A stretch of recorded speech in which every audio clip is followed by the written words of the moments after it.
we have a very special guest. What an afternoon it's been. Yeah. I'm so glad that you joined us. I've got one or two things to share with you before we cut you loose. Okay.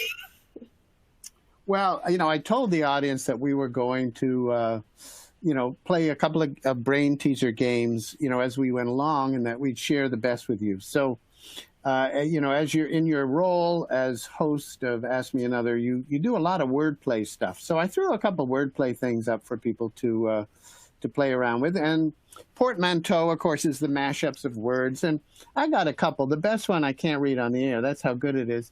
But sounds like our show. Exactly.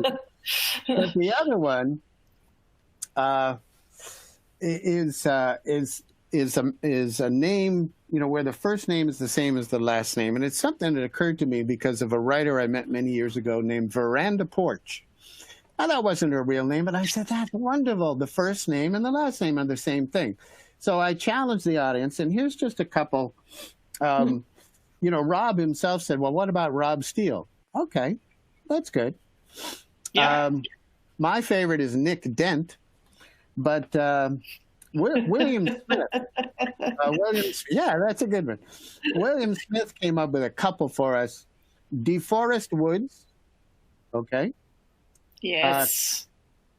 Carrie Holden, not bad. Yeah. And Doug Trench. So, hey, it's just a little bit of fun and wordplay, and yeah. So there you go. If you want to use that as a category, we'll let you have it. It's wonderful that you're joining us, and because of your NPR connection, I was somewhat amused. It's almost a party game now to kind of come up with what is your NPR name. And because they're all so unusual, yours is actually not that unusual. But the game that I I'm found, glad you think so. That's nice. The game I found was your first name is your favorite pattern, your last name is your favorite snack food. So my NPR name would be Herringbone Dorito. But I don't know. Oh, okay. Let me think. So your first pattern and snack food. Okay. So I guess mine would be thin striped pretzel. There you go. You already have an NPR name. You're right. So, but actually, as they go, it's not that unusual. So, at least I don't think so. Maybe you do. Well, I feel like my name is right. I think it's not unusual, but it is. There's never been a scenario where within the first few minutes of meeting someone, there hasn't been a long discussion of my name. And also people just get it incorrect all the time. And sometimes even people I've known for a really, really, really long time will see me and they'll be like, oh, good to see you again, Ophira. And I'm like, oh no, it's been years. How do I tell them this? Yeah, I've even had fans of the show, which is an audio show, come up to me and go, I love your work, Ophelia Eisenberg. And I'm like, oh no. All I do is say my name on the show. What am I going to do? So I guess it's deceptively difficult. Well, I am delighted that you're here. As you've been listening, you've heard a lot about artificial intelligence. You've heard about automation. Mm-hmm. And I asked Rob this question, too. Do you, in your capacity as a comedian who travels around or used to travel around to comedy clubs and festivals and so forth, do you use intelligence or AI or automation in any part of your work, your process? Well, I would say, I do use one thing, which is more and more useful all the time, which is captioning videos. Like, that's not so much for live work, but people love watching comedy clips on their phones. or online. And sometimes, they're doing it while they're on their commute, or they're doing it in a place that's noisy. So everyone now captions their videos. And I found, first of all, people would do it by hand in whatever kind of video app they had. But now there are some apps that will basically transcribe and put the captions in for you. And then you just have to listen and watch, because these bots are good. They are very accurate with the words, but they don't know timing. So you have to do a little of moving the words to the rhythm of how you speak. So when someone reading it, a statement instead of a punchline, so you have that little like, ba-da-da, yeah. I got it. So, well, yeah. I found the ellipsis to be very helpful that way. I would imagine the ... because That's you right. need you need that breathing space for a joke to land. I agree. Or a little dash, a little dash. We are so glad you're here. I am going to get off the stage now and leave it to you 100%. Please welcome Ophira Eisenberg. Hello. Hi, everybody. Actually, I am going to get my video away from my view, because I don't really need that kind of existential crisis right now. I'm sure you know what I'm talking about from doing a lot of things where you get to look at yourself now while you speak. I had no idea of half of my expressions. No idea. Now I know why, when sometimes I'm just thinking in meetings, people will say, "Why are you angry?" Now I know, because I've seen myself look how I think. Seems angry. I've performed a lot over the years. I'm now getting used to this format, and I will say two things I love about this. One, even here today, I get to connect with so many people around the country, and that is amazing. And also, I will say, every time I go on stage, I'm always wearing heels. Right now, I'm wearing slippers, people. I'm wearing slippers, and it's kind of amazing.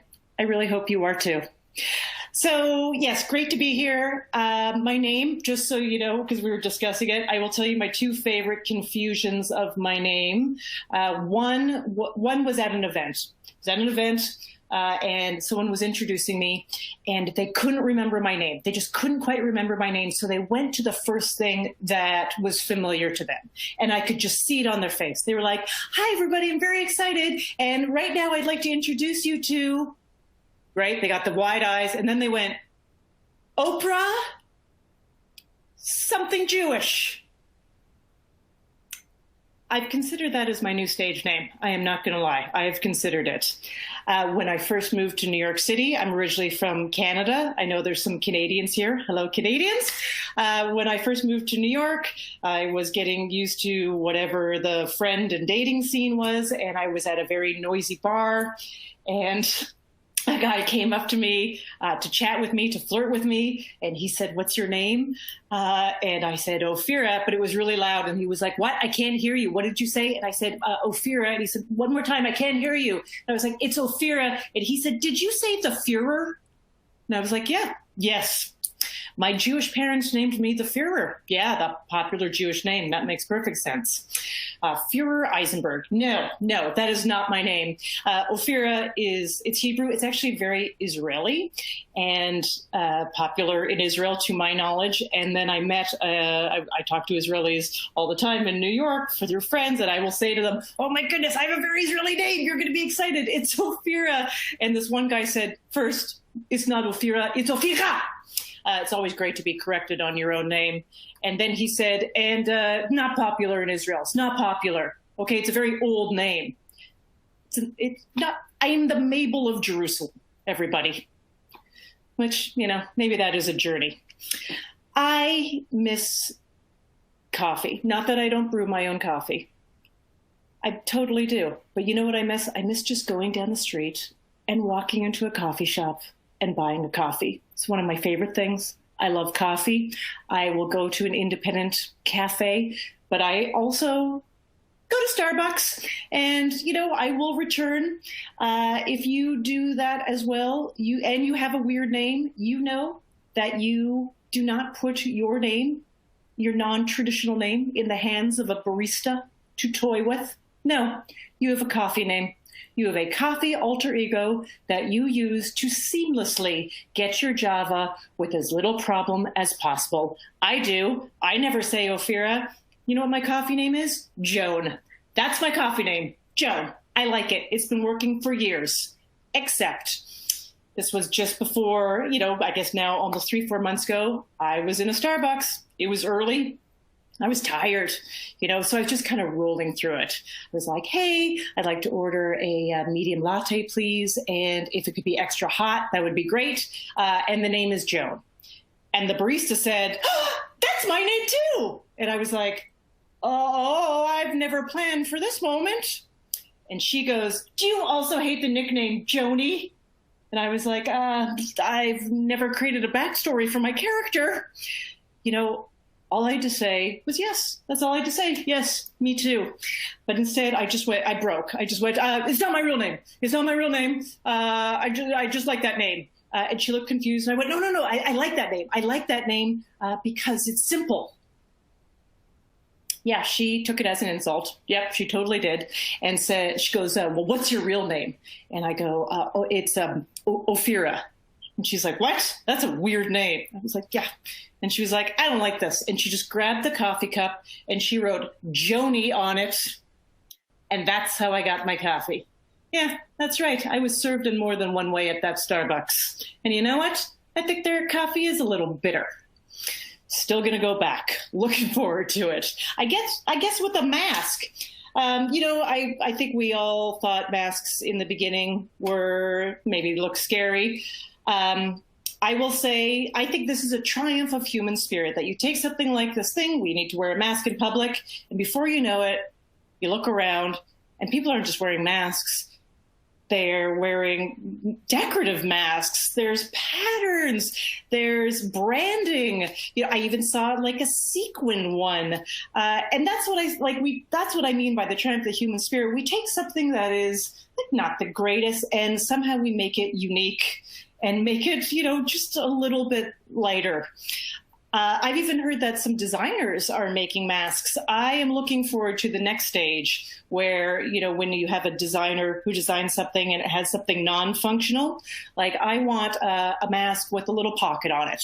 That's what I want. Just a little pocket right here. Maybe I can put my finger in it while I'm walking down the street, somewhere to put my hand. Maybe you can hold a Tic Tac or a piece of gum, because we all know the only thing worse than morning breath is mask breath. Oh dear. Or maybe one day I could be like, where are my keys? Where are my keys? Oh yeah, they're in my mask, We'll see what happens. I've also been in this quarantine with myself, my husband, and my 4-year-old. And if there are any of you out there who are parents, maybe with small children, I'm sure you relate to this, that before this, I'm not sure what I was doing was parenting. Like between the school and the structure and the lessons and the occasional babysitter and the family help, I think I was participating like maybe 30% of the time opposed to now. And you know what? Nobody told me as a mother that I would have to raise my own child. Okay? There are all kinds of things for that. But here we are, and he's great. He's great. Don't get me wrong. We're spending more time than ever together. Part of it is amazing. I had a kid much later in life, in my early 40s. When I was pregnant, I liked to refer to myself as both high risk and an inspiration. And he's great. He's a great kid. I call him my good egg, because I know for a fact he was my last good egg. Healthcare fertility humor. Thought this was the good audience for that one. And right now, as we are together, I don't know what it is about the last few months in this scenario, but he has sprouted. He has grown out of all of his clothing. And of course, I have to buy it online because what am I going to do? They love putting slogans on little kids' clothes. They love it. There's slogans on T-shirts with slogans. And if it's a little girl, if you look girl clothing, all the slogans are about mommy. And if a little boy, all the slogans are about dad. I just was seeing endless T-shirts that say like, tough like daddy. I'm like, have you met this kid's daddy? Because no, My husband, this kid's daddy, he's a comic book nerd, okay? Tough like daddy? I need like overly sensitive like daddy. That's what I need. Or often confused like daddy. That would be accurate. Or can't hold his liquor like daddy. You know, something that resonates with me. Doing some remote learning, or my son's supposed to be doing some remote learning, which means that I am now a teacher. That's how that turns out. And he's picking up all the lingo of all of this as well. You know, he was misbehaving. And so I asked him to sit down and calm his body and just be quiet for a few minutes. And after about 45 seconds, he said, "Can you unmute me now?" I was like, what are we doing? I can't even imagine many of you probably have more than one child. I just have the one. And it seems like a lot to take care of. I mean, I feel like I have so much to take care of. I have myself, I have a dog, I have a husband, I have the child. You know, I have 6 orchids, you know, the flower, the orchid. If you know anything about orchids, you have to put a lot of time and effort into an orchid to get it to bloom, okay? You can take care of it or a kid. That's why it's called an orchid. That's right. Yeah, that is the mom joke of dad jokes right there, everybody. But I'm just telling you right now, nobody else is doing botanical humor, okay? No other comics are doing plant-based jokes. It's just me, right here. He is in a stage, he's 4, he's in a stage right now where he loves pretending he has boo-boos so he can get a Band-Aid. A Band-Aid is a big fun experience. So he was like, "Mom, I have a boo-boo," and he wanted to get a Band-Aid. And he's also in a thing where he knows everything. He wants to be very independent, and he always likes to say to me, "I know how to do this. I've been doing it my whole life." So I got him a Band-Aid, and he wanted to put it on. And I was like, "No, let me help you." And he's like, No, Mom. I know how to do it. I've been doing it my whole life." And I said, "I also have been putting on Band-Aids my whole life." And he said, "Well, I know how to do it better than you." And I said, "Okay." And I don't know what happened to me, but I said, "Okay, let's talk about this. How old are you?" And he goes, 4. And I go, "Uh-huh. And how old am I?" And his eyes got big. And he just went, 23? I was like, "That's right." That's right. Smart boy. You put on that Band-Aid. You've been doing it your whole life. You know all kinds of things. And that's coming from your 23-year-old mom. You know things. Guess I needed a compliment. I was out. I never take him grocery shopping with me. This is, you know, the world we live in. But I was suiting up to go grocery shopping with the mask on.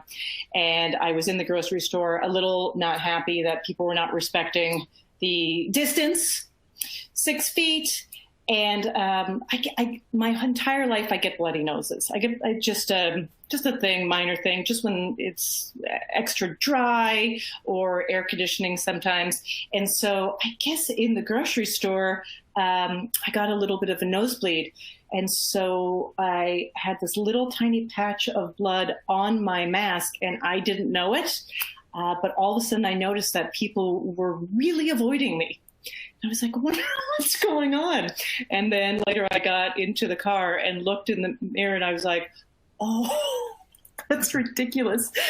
And you know, this thing with me having a bloody nose in New York City, there was a scenario right before we all either left or were just starting to stay inside. I only had a little bit of time to do some errands one day, and so I was out running. I was just, trying to get it all done. And I was about to leave, and I got a nosebleed. And I was like, ah! So I fixed myself up, and I was like, good. And then I ran to the subway. And I was running to the subway, had a jacket on that was inappropriate for the weather. And so I was sweating. So I was wiping sweat off my forehead. And I guess I didn't notice that I snorted out a little globule of blood, and thinking it was sweat, I wiped it across my face and entered New York City. Yeah, I got on a subway from Brooklyn into Manhattan. I went to a bank to deal with a foreign check issue. I went to a Walgreens and bought some shampoo. I got back on another subway back to Brooklyn. I bought a greeting card and a coffee. Nobody said anything to me. Nobody. I had no idea what was going on. No one even looked at me weird.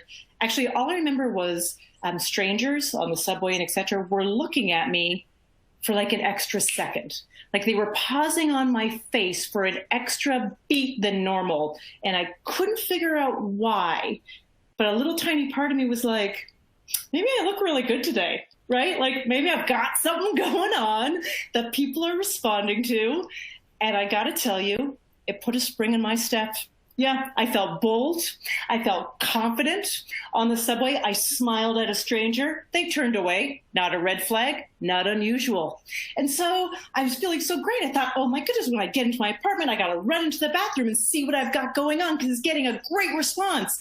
And I did. I got home and I ran right up into my apartment and I got into the bathroom to look in the mirror and I got there and I was like, oh my God, because I had this blood on my face. An arc from my nostril going up my cheek, an arc of so embarrassing, humiliating. And I felt so stupid for being like, maybe I'm really good looking. Maybe that's why everyone's staring at me. So dumb. And I was just mad. I was mad. I was like, why didn't anyone say anything to me? What is wrong with everybody? Why didn't anyone say anything? And then my brain did a little shift and I thought, or is it actually how cool is everybody, right? That what, like 300-400 strangers that day just saw me and went, I don't know what's going on with that lady.